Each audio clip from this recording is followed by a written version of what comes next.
Steve Stivers is the representative for the Ohio's 15th Congressional District, butting up down there along Kentucky. Good morning, Congressman. Welcome. Hey, good morning, Hugh. It's great to be with you this morning. And, it's true. I'm from Southern Ohio, and I'm a Reds fan, and they're 5-0. And I need to crow now because I'm not sure they'll have that good a season. Yeah, I've never, ever been against the Reds, but you're probably a Bungles fan, too. And I love beating the Bungles. It's been a really tough couple decades to be a Bengals fan, but I'm still a Bengals fan. And Joe Burrow's another great Ohio kid who's really done well. He's from my district, and I'm looking forward to great things from him. If they have a line that can protect him, maybe he'll be okay. Yeah, they're going to draft a tackle, I think, in the first round. Now, Congressman Stivers, do you have the Bobcats, Ohio University, in your district, or are they somewhere else? I do have the Bobcats. They're in my district, and they had a nice little run. They helped bust my bracket along with my Ohio State Buckeyes, who lost in the first round to Oral Roberts University. So, and they broke the heart of Fred Barnes, a UVA Cavalier, through and through. But the Bobcats, I didn't even know that was a degree-granting institution. My son went to Miami, so we were never really sure of that. I guess they got under the junior college exemption. Let me get serious with you, Congressman. And by the way, Major General Stivers, I assume you're still on active duty in the Ohio National Guard. Am I right about that, I am. Major General? I am. I just got promoted to Major General in January. Yes, sir. Thanks. Congratulations. And how often do you have to show up in that job as a Major General? It's kind of hard to do that on a couple of weeks a year basis, isn't it? It is. I do it more than that. I probably end up doing National Guard drills 2 or 3 days a month, and then I end up doing a few weeks through the year as well. And obviously, it's a little different when you're a Major General. I end up doing it in smaller clumps because there's things I have to go to do to speak to troops or to give a speech to somebody or to check on how folks are doing with a mission. But it's not usually as long in duration as, when I was a captain or a major. Does that take you all over the state, or does it keep you in your district? I would imagine a Major General in the Ohio National Guard has to go everywhere. It takes me all over the state and sometimes all over the country.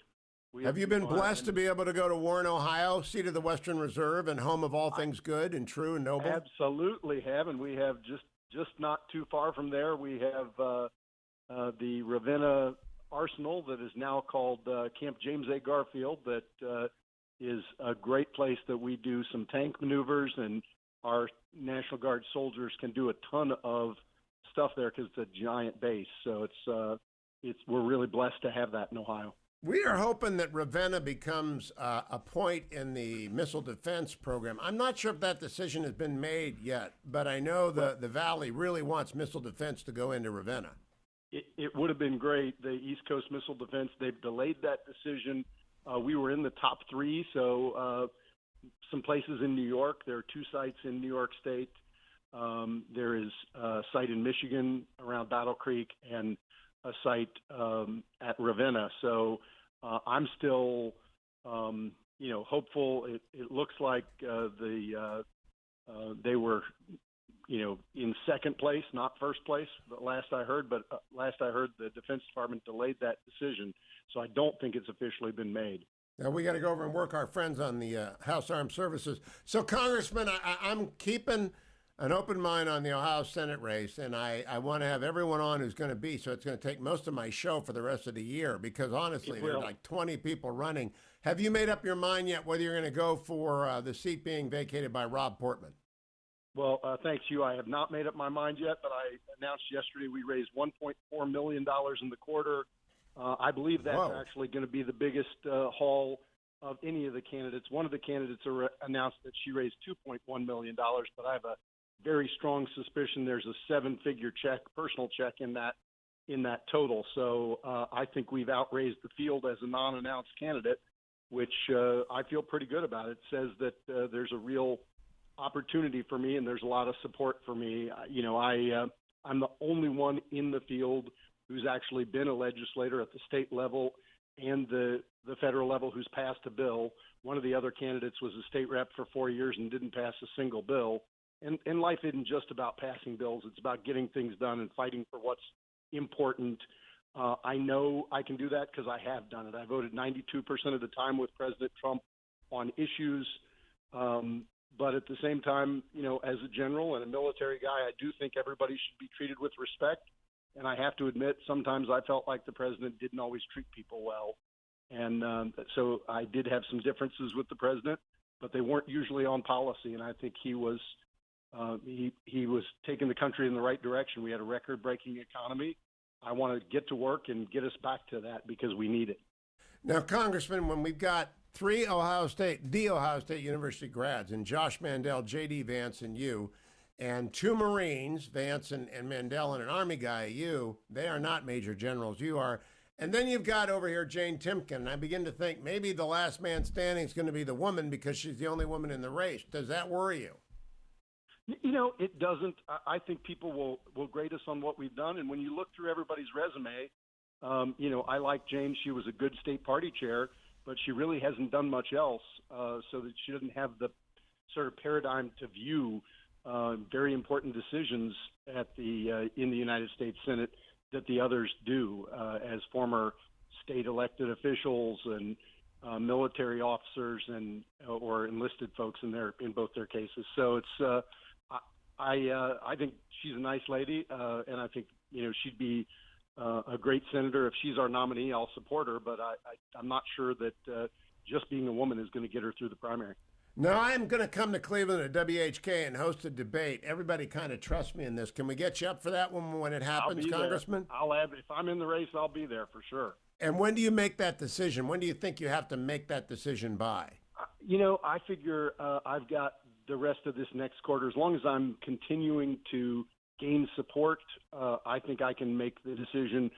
I think the 4th of July is kind of a symbolic time to think about freedom and the future of our country, and it's kind of a good time for me to have made a decision by, in my opinion, because the freedom of our country is at stake, and I think that's a great time to decide what I'm going to do.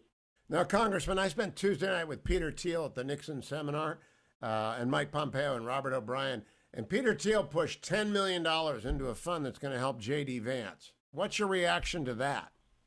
Well, you have to raise the hard money as well. So that $10 million, you probably know, I ran the House Campaign Committee in 2018. That $10 million in a super PAC pays 2.5 times a higher rate than the candidate rate. So it spends like about $4 million, but it's still serious money. And it, frankly, there's a lot of things you can't do in a super PAC. So if J.D. Vance is going to do this, he's still going to have to raise real money, not just get one big check from somebody he used to work for. And okay. It's great that somebody believes in you that much, but that's not going to be enough to win a race. So my question is, on that debate stage, when we have a half dozen people running, because I guess a couple of your colleagues might get in as well, what's going to be the issue that differentiates Congressman Stivers from Josh Mandel, from Jane Timken, from J.D. Vance? Number one, it's experience. I know how to get things done. I've done it. Number two, I don't just talk. I've actually, done stuff. And I think those are two important things. And I believe my military record, the fact that, it's great to serve your country, and several of us have, but I've served for 35 years and been promoted to the rank of Major General, 2-star general, which I think shows that I know how to get things done. I think those are some really important points that the voters of Ohio need to learn. And when they learn them, I feel confident that they'll be for me. Well, keep coming back on, Congressman, and I look forward to seeing you on the stage up in Cleveland when we do that, maybe in Columbus as well. But with all those Buckeyes around, I don't know who's going to out-Buckeye everybody else, but it certainly doesn't hurt to come from the university. But remember, it does not. That Ohio University, be very careful about their degrees, Congressman. Very, very careful. We Miami people are suspicious of that. Be well.